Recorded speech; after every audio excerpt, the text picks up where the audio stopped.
लिखो एक बार, मैंने जैसे बोर्ड पे लिखा फिर मैं समझाता हूं।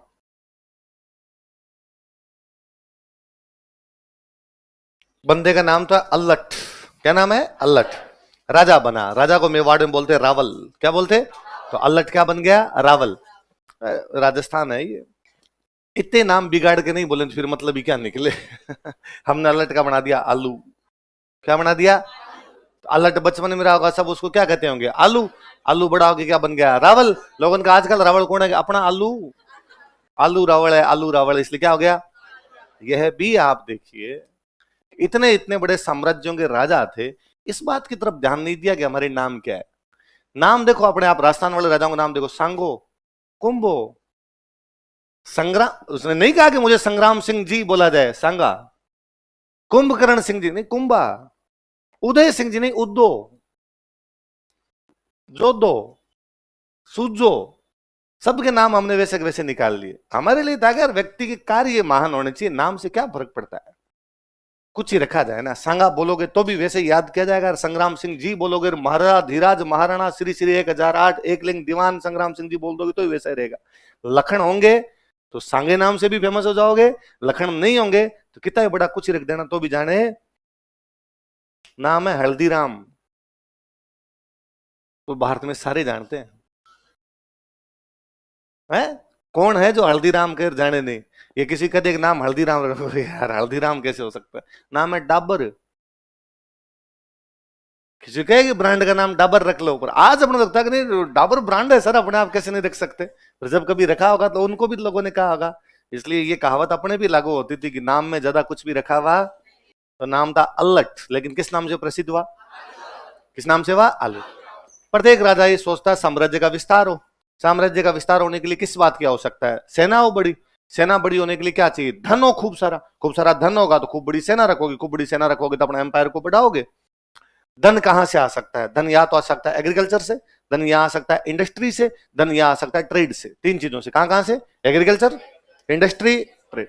तब इंडस्ट्री वाला तो इतना होता ही नहीं था पुराने टाइम में, इंडस्ट्रियां लगेगी, ये सब तो लोग जानते ही नहीं थे। एग्रीकल्चर की अपने आप में एक लिमिट है, जितनी जमीन होगी उतनी होगी। मेवाड़ तो पूरा पहाड़ी प्रदेश पड़ा है, पहाड़ों में खेती करोगे कहां से? थोड़ा बहुत कोई हो जाएगा, हो जाएगा।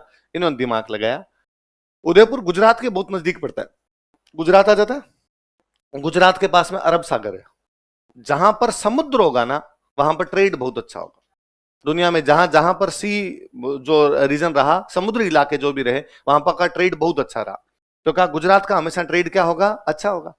अब गुजरात में जो भी ट्रेड करने के लिए आएंगे, वो राजस्थान क्रॉस करके आएंगे। राजस्थान भाई इधर से निकलेंगे। तो इन्होंने एक जगह थी उदयपुर के अंदर, आहड़। कौन सी जगह है? बापा रावल ने इस आहड़ को ढंग से डेवलप किया, इस आहड़ पे कंट्रोल किया। आहड़ में बैठ गया और उसने कहा इधर से इधर, इधर से इधर जो भी आएंगे टैक्स देंगे। आहड़ हमारा ट्रेड सेंटर है। आहड़ हमारा क्या है? व्यापारिक केंद्र जो हमारा, वो कौन सा है? आहड़। तो उसने एक शहर पे कंट्रोल स्थापित किया। कौन से पे? उसने कहा राजधानी जो नागदा ही रहेगी, उसमें तो कोई दिक्कत नहीं है, पर वो हमारी पॉलिटिकल कैपिटल है। कैसी कैपिटल है? आज के बाद जो हमारी इकोनॉमिक कैपिटल होगी वो कौन सी होगी? आर्थिक राजधानी जो होगी वो कौन सी होगी? ठीक वैसे जैसे दिल्ली तुम्हारी राजनीतिक राजधानी और बॉम्बे हमारी आर्थिक राजधानी है। आज भी तो है। आज भी 65% का सारा हिसाब किताब कहां? बॉम्बे। शेयर मार्केट ऊपर नीचे कहां चढ़ता है? बॉम्बे। लेकिन सारी राजनीतिक गतिविधियां कहां पर होती है? तो नागदा था, लेकिन एक दूसरा सेंटर डेवलप किया इन लोगों ने। वो सेंटर कौन सा था? लिखो। दूसरी राजधानी कहां बना ली? आहड़। कहां बना ली? आहड़। अब सवाल है कि यार इस अल्लट के बारे में हमें कहां से पता चलता है? कौन बता रहा है? उदयपुर के अंदर एक मंदिर है, उस मंदिर का नाम है सारणेश्वर। कौन सा मंदिर है? वहां से एक अभिलेख मिला है, उसको बोलते हैं प्रशस्ति। क्या बोलते हैं? सुनना, देखो एक बार, कुछ ही मत लिखना, सुनना एक बार बात। शुरुआत में थोड़ी थोड़ी बातें हम सीख लेंगे ना, तो आगे जब तक हिस्ट्री चलेगी वो अपने आप काम आती रहेगी।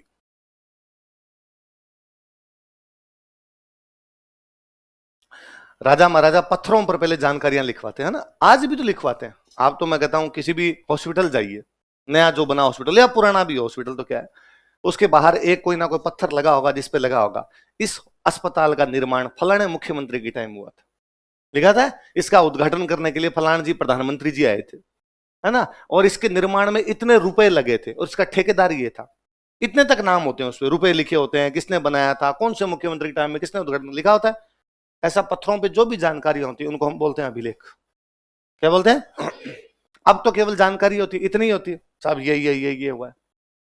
पहले क्या करते, राजा महाराजा थोड़ी और बातें लिखवा दिया करते हो, और राजा महाराजा कहते थे अस्पताल तो बनवाए हैं, वो भी तो लिखो, अभी पिछले साल युद्ध भी लड़े थे मैंने 4, तो लिखने वाला ये भी लिखता कि साहब अस्पताल बन रहा था ना, उस टाइम युद्ध भी कर रहे थे, वो भी ये जीत के आए थे। फिर वो कहता मेरे बारे में तो लिख ही दिया, पापा के बारे में लिख दो, थोड़ा दादाजी के बारे में भी लिख दो, तो पीढ़ियों की जानकारी मिलती। अच्छा, आपको लगता अब क्यों नहीं मिलती? अब इसलिए नहीं मिलती कि अब मुख्यमंत्री 5 साल में चेंज हो जाते हैं, पार्टियां चेंज हो जाती है। मैं कहूं एक ही पार्टी का राज रहना कि Congress Congress Congress Congress, BJP BJP BJP BJP, एक ही मुख्यमंत्री चलता रहे, फिर वो आज भी लिखवा दे। पर अब तो क्या, मान लो अशोक गहलोत जी कोई काम करवा के गए और उसका पत्थर अब लगेगा, तो फिर बीजेपी वाले लिखवाएंगे कि ये काम भजनलाल जी के टाइम में हुआ। और पहले वसुंधरा जी कोई काम करवा के गए तो अशोक गहलोत जी के टाइम में हुआ, तो अशोक गहलोत जी का अपने ही हुआ है, वो क्यों बताएंगे पुराने वालों ने भी ठीक करवाया था। अब क्या पार्टियां चेंज हो जाती है, पर बाप तो बाप ही होता था, तो बाप का तो लिखवा दिया करते कि यार मेरे पिताजी ने क्या किया, मेरे दादाजी ने क्या किया, मेरे परदादाजी ने क्या किया। तो ऐसे अभिलेख, ऐसे इंस्क्रिप्शन जिनमें राजाओं की तारीफें होती है, प्रशंसा, प्रेज किया जाता है, उनको बोलते हैं प्रशस्ति। क्या बोलते हैं? प्रशस्ति का सिंपल मीनिंग है प्रशंसा। क्या मीनिंग है? क्या होती है? आप कोई पूछ ले प्रशस्ति क्या होती है, क्या बताओगे? ऐसे इंस्क्रिप्शन जिनमें राजाओं को प्रेज किया जाता है उनको क्या बोलते हैं? प्रशस्ति।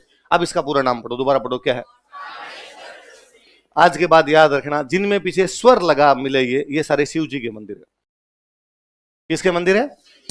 और आज के बाद में जयपुर में शिव जी के मंदिरों पर ध्यान देना कि जयपुर में शिव जी के मंदिरों के नाम क्या है। आसपास गुजरते कभी शिव जी का मंदिर दिखे कोई, पीपल के नीचे शिव जी का मंदिर है, पीपलेश्वर महादेव, है ना। बिजली के तारों के नीचे शिव जी का मंदिर है, करंटेश्वर महादेव, करंट है ऊपर, है ना। रेलवे स्टेशन के बाहर शिव जी का मंदिर है, रेलेश्वर महादेव। थाने के बाहर शिव जी का मंदिर है, थानेश्वर महादेव। जल की प्याऊ है उसके बाहर मंदिर है, जलेश्वर महादेव। झारखंड मोड़ पे शिव जी का मंदिर है, झारखंडेश्वर महादेव। रोजगार कार्यालय के पास शिव जी का मंदिर है, रोजगारेश्वर महादेव। शिव जी थोड़े जमीन में घुसे हुए हैं, घुसमेश्वर महादेव। शिव जी जमीन में थोड़े गहरे हैं, उंडेश्वर महादेव। गहरे को राजस्थान में बोलते हैं उंडो, तो क्या हो गए? उंडेश्वर महादेव। तो जहां जहां है, मेनाल नाम की जगह कोई, वहां पर शिव जी का मंदिर है, महानालेश्वर महादेव। कुछ भी ऐसा हो सकता है। तो शिव जी के मंदिर जब भी मिलेंगे उनके पीछे हमेशा क्या मिलेगा आपको? ये लगाव मिलेगा। इसका मतलब ये मंदिर किसका है? उदयपुर। कहां पर है? तो उदयपुर में एक शिव जी का मंदिर है, मंदिर का नाम तो क्या है? सारणेश्वर। वहां पर एक पत्थर लगा हुआ है, उस पत्थर में राजाओं की प्रशंसा है, इसलिए क्या होगी? प्रशस्ति। कब की है? तारीख और लिखी है, बताओ कब की है? ये अल्लट की जानकारी देती है। किसकी जानकारी देती है? लिखो तो क्या क्या जानकारियां हो सकती है ना, 1 2 3 4 लगा के लिखेंगे। एक जानकारी ये मिलती है कि अल्लट ने आहड़ में, कहां पर? आहड़ में, क्योंकि आहड़ इसकी क्या थी? दूसरी राजधानी। यहां पर भगवान विष्णु का एक मंदिर बनवाया था, वराह मंदिर। कौन सा मंदिर? भगवान विष्णु के 10 अवतार है, उनमें एक अवतार जो उसको क्या बोलते हैं? वराह का मतलब होता है सुअर। वराह का मतलब क्या होता है? भगवान विष्णु का वह रूप जो वराह के रूप में, इसलिए उस अवतार का नाम ही क्या हो गया? वराह अवतार। ऐसा माना जाता है कि बार पृथ्वी पूर्ण जल प्रलय होने वाली थी। क्या होने वाली थी? पानी पानी होने वाला था पृथ्वी पर पूरा। उस समय पृथ्वी को जल प्रलय से बचाने के लिए भगवान विष्णु वराह का रूप धारण करके पृथ्वी को अपनी हथेली पर धारण किया, पृथ्वी को बचा लिया। भगवान विष्णु का वह अवतार क्या कहलाता है? तो वराह मंदिर कौन से भगवान का? विष्णु भगवान का। कहां पर मंदिर बनाया गया? किसके द्वारा? अल्लट। ऐसा पता कौन सी प्रशस्ति से चलता है? पहले बढ़ गई बात, लिखो।